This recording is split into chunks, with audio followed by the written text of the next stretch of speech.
మంచిలంటే గుర్తొచ్చేది కంచుకోట. నాకిప్పుడు కూడా బాగా గుర్తు. యువగలం పాదయాత్ర నేను కుప్పం నియోజకవర్గంలో ప్రారంభించా. ఆనాడు ఇట్లనే పెద్ద ఎత్తున ప్రజలు వస్తే స్టూల్ వేసుకుని నుంచిన. ఇప్పుడు ఏ అధికారులు అయితే ఇక్కడ నుంచి కాపలా కాస్తున్నారో ఇదే అధికారుల స్టూల్ లాక్కుని వెళ్ళిపోయారబ్బా. ఇదే అధికారులు నా మైక్ లాక్కుని వెళ్లారు. కానీ 2024లో ఏం జరిగింది?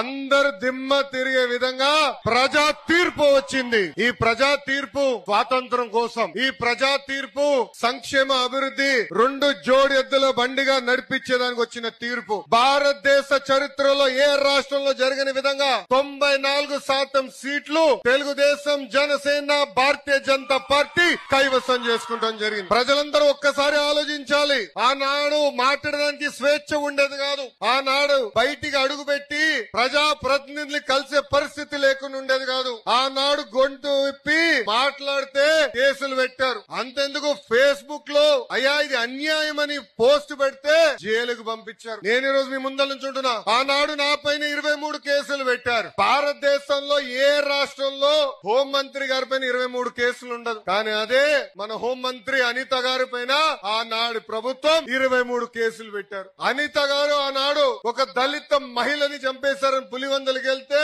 అనిత గారి పైన కూడా SC ST కేసు పెట్టారు. ఇక్కడ మా young and dynamic leader Ayyanna Patrudu గారు ఉన్నారు. యంగ్ డైనమిక్ అట్ హార్ట్ పులి.